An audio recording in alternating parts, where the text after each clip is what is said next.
Jumpa lagi dengan saya, Rita Dinda Savitri, mahasiswa keperawatan dari Stikes Bantul. Pada kesempatan kali ini, saya akan melakukan praktikum, yaitu mengenai pengukuran kekuatan otot. Bagaimana caranya? Mari kita simak video ini sampai akhir. Nah, teman-teman, sebelum kita mulai, perlu kita pahami bersama beberapa kriteria skala dalam pengukuran kekuatan otot. Berikut tabel pengukuran kekuatan otot. Tentangnya dari 0 sampai dengan 5, dimana kalau kita berikan skor 0 atau skala 0 itu ketika tidak ada kontraksi dan tidak ada gerakan. Kemudian diberikan skor 1 itu karena adanya sedikit kontraksi dan tidak ada gerakan. Kemudian diberikan skala 2 itu karena rentang gerak penuh tanpa gravitasi. Pasiennya kekuatannya ada tetapi tidak dapat melawan gravitasi. Kemudian diberikan skor 3 itu karena rentang gerak penuh kemudian dengan gravitasi. Kemudian diberikan skor 4 itu karena rentang gerak penuh dapat melawan gravitasi. Kemudian juga diberikan skor 5 karena rentang gerak penuh dapat melawan gravitasi secara resistensi. Ketika kita berikan tekanan kepada pasien, yang kontra itu bisa maksimal lakukan gerakan. Kalau begitu, langsung saja kita praktekkan kepada pasien. Ya, baik teman-teman, kita mulai dari tahap pertama, yaitu tahap orientasi. Assalamualaikum, Bu. Waalaikumsalam. Ya, perkenalkan ya, Bu. Saya boleh duduk? Boleh. Ya. Perkenalkan, saya Rita Dinda Savitri yang bertugas pada pagi hari ini, Bu. Sebelumnya dengan Ibu siapa? Cindy. Coba saya cek dulu ya, Bu. Oh ya, benar, dengan Ibu Cindy. Bu Cindy, jadi tujuan saya datang ke sini, saya akan melakukan penilaian kekuatan otot pada Ibu terhadap gravitasi dan tekanan aktif. Nah, waktunya nanti kurang lebih 5-10 menit. Apakah Ibu Cindy bersedia? Bersedia. Baik, sebelum kita mulai, apakah ada pertanyaan dulu, Bu? Tidak ada. Tidak ada, langsung kita mulai ya. Ya baik teman-teman, kita langsung mulai untuk melakukan penilaian kekuatan otot kepada Ibu Cindy. Nanti kita mulai dari skala 0 sampai dengan 5. Kita praktekkan mulai dari 0 sampai dengan 5. Langsung saja yang pertama di skala 0.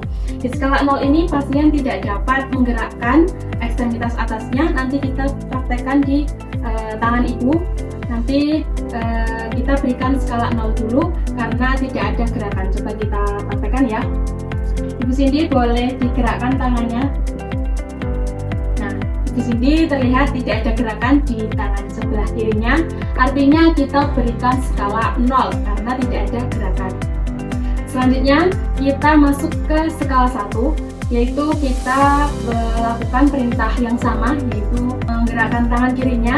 Mohon maaf, kita gerakan tangan kirinya Ibu Cindy. Nanti kita perhatikan apakah ada gerakan. Ibu coba digerakkan lagi tangan kirinya. Nah, ini ada sedikit kontraksi, tapi tidak ada gerakan. Maka kita beri nilai 1. Baik teman-teman, kita langsung ke skala 2. Kita minta pasien untuk menggerakkan tangannya, kemudian mengangkat tangannya. Bagaimana respon yang diberikan? Ibu silakan digerakkan tangannya, kemudian diangkat. Nah, lihat pasien dapat menggerakkan. Coba diangkat, Bu. Nah, pasien tidak dapat mengangkat tangannya. Artinya pasien ini kita berikan skala 2 karena tidak dapat mengangkat tangannya, hanya bisa menggerakkan. Selanjutnya kita masuk ke skala 3. Skala 3 ini pasien masih sama, kita minta untuk mengangkat dan menggerakkan tangannya. Tetapi kita berikan tekanan ketika pasien mengangkat tangannya. Kita berikan tekanan apakah pasien dapat menahan. Coba Ibu gerakkan, kemudian diangkat, Bu, tangannya. Kita berikan tekanan di skala 3 ini. Pasien tidak dapat menahan tekanan yang saya berikan. Artinya kita berikan skala 3 ya teman-teman. Kemudian kita lanjutkan ke skala 4. Skala 4 ini pasien juga sama, kita minta untuk menggerakkan dan mengangkat tangannya. Dan kemudian kita kembali untuk memberikan tekanan. Coba ya Bu, kita sama digerakkan kemudian diangkat, nanti saya berikan tekanan.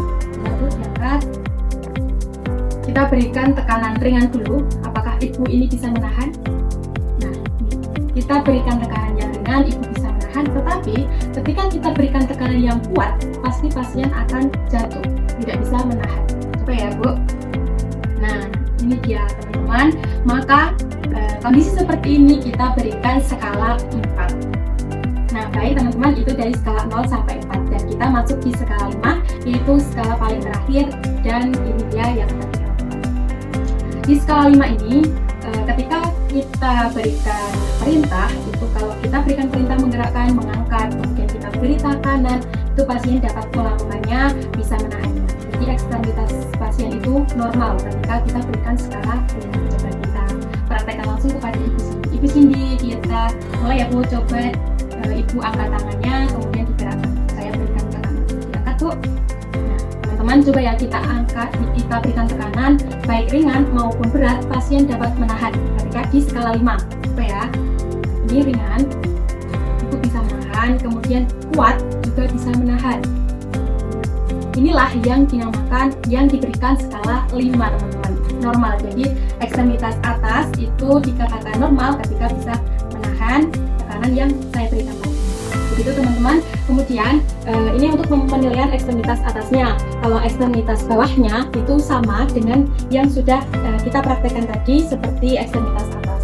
Kalau begitu, untuk penilaian kekuatan otot kepada Ibu Cindy sudah cukup. Kita langsung berpamitan kepada pasien.